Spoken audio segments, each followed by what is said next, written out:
we believe there are several things that you have as strengths to build upon. First of all, we were almost blown away by the fact that here you are, the hub, a lot of people have said, you're the hub of your region, and surrounding you are 4 other counties that have a large population base. And you have considered that to be some sort of a disadvantage. We would like to turn that around. We think that's a huge advantage. And we believe that if you market yourselves as this hub of a 5-county region, a sub-region, if you will, of the Eastern North Carolina region, with over 428,000 people within 30 miles of Greene County, and we believe somebody's going to sit up and take notice of that. And that's a very marketable strength in our judgment. And we also think that the affordability here is a very positive thing. Cost of housing, wage rates, cost of land, cost of services, all of those things make it a very attractive place to do business because it's more reasonably priced than your surrounding counties, and particularly more attractively priced than Piedmont, North Carolina, or Virginia and North. You have technological readiness here. You've got a incredible strength with your high school students all being computer literate. We think that's an amazing thing to have happen. Other counties and other communities now are trying to pick up on that, but you all are way ahead of the pack. As many have told us in the interview process, you all are one of the leading counties in the entire nation with computer readiness. We think also, in talking to a lot of people, that you all have a history of entrepreneurial development here. Most of the businesses in Greene County that we were able to identify as significant businesses were homegrown. They didn't come here from somewhere else. So there must be something in the water. You all are doing something with entrepreneurial development that needs to be focused on and built upon, I think, to really make it work even better. You have a large base of volunteers. Everybody I talk to seems to be an eager volunteer to get involved, to be a part of the process. And we think that that's a real positive thing for you, because we're not recommending that you add staff to the economic development staff that's in place now. We think your volunteers can be a huge force for getting things done in the future. We think that the proximity to Spirit Aero Systems and Sanderson Farms is going to pay big dividends for you in the future. And it's a matter of getting ready for it and then marketing for it to happen. And we think there's a diversity of tourism resources and attractions in the county that can be built upon and give you all some extra added income and some capital-based developments as people come here to service that tourism business. There are some obstacles that we've notified, or that we've noticed that need to be overcome. We think that there's a lack of strong economic development profile in the county. There are some data and information leaflets and things of that nature, but there needs to be more of a focus, we think, on the economic development profile, including this idea of you being the hub of a 5-county region that has a large population. We think there's limited economic development products, capacity and amenities. We're very familiar with the Northwest Industrial Park, with the Greene County Industrial Park in Snow Hill, and the possibilities over in Feather Creek. But we think it would behoove you all to add some additional acreage, if at all possible, to those sites, and to work with Hookerton and anybody else that might be interested in developing some additional property. We think there's a significant disadvantage by the absence of a written incentives policy.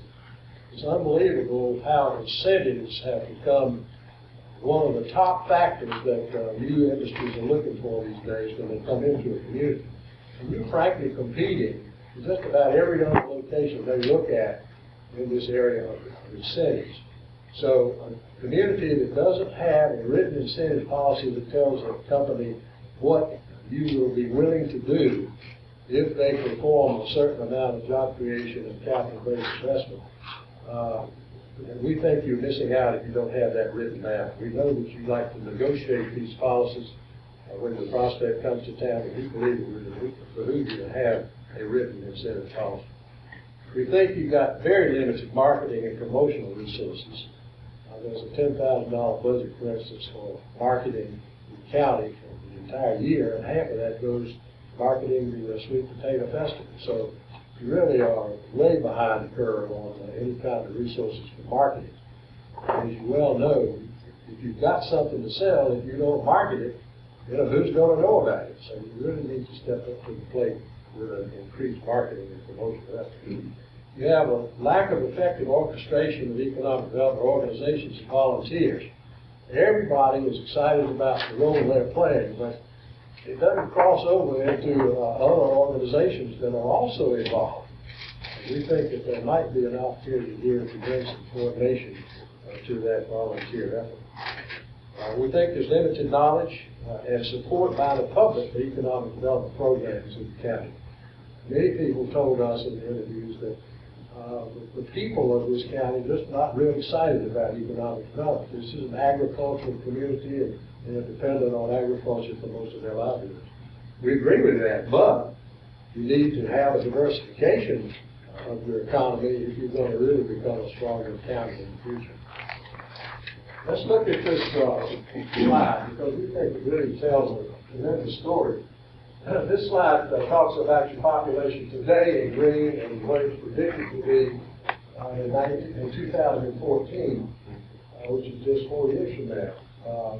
It shows that there's a total of 429,000 people today in that 5-county region, and it's going to continue to grow.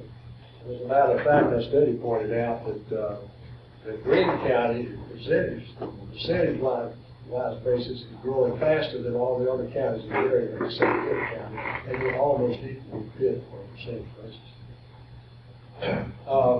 Also, we are looking at your labor situation, labor resources, and purchasing power. Of course, purchasing power comes from people working in your community that make payroll and then spend that payroll in your community. Well, unfortunately, you've got a double whammy working against you. You've got your people going out of the county, many of them. As a matter of fact, you've got 4,512 people. This is 2008 data. 4,512 people are out commuting. These are red lines into these surrounding counties every day to work. And you've got only 1,216 in commuting to the county from those surrounding counties who work here. Now, you've got a net loss of job people, working people, of 3,296 people a day going somewhere else to work. We believe a lot of those could possibly stay here if there was an opportunity available for them to work here in home. That's what we talk about as being an opportunity for the future, keeping them at home. Let's talk about our recommendations, because this is where the rubber meets the road. And I'd ask Lawrence to jump in here if he sees that I'm overlooking something or he wants to add something, because this is a team effort. But recommendation number one, and Chris asked us to prioritize our recommendations from first to last, if you will, but all of them are important. But the first one we would think should be to create an economic development coordinating council. And that council would be composed of maybe the chairs of each of your other economic development-oriented organizations, including your communities. Snow Hills Economic Development Program, the mayor of Hookerton, the mayor of Walsenburg, could all serve on a coordinating council to hear what the overall scheme is for future economic development. And that would be a coordinating council to make sure that all the other organizations that they represent are behind the effort to move the county forward. Instead of it being,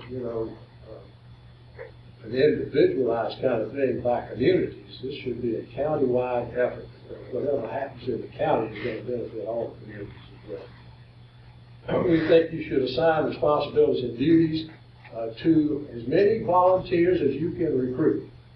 There are people out there that would like to be involved because they told us so. And we think if you could get them involved and give them some assignments and get them coordinated with the rest of the committee, then you could get a lot of things done without adding staff and without, wearing Chris down to the bare nub.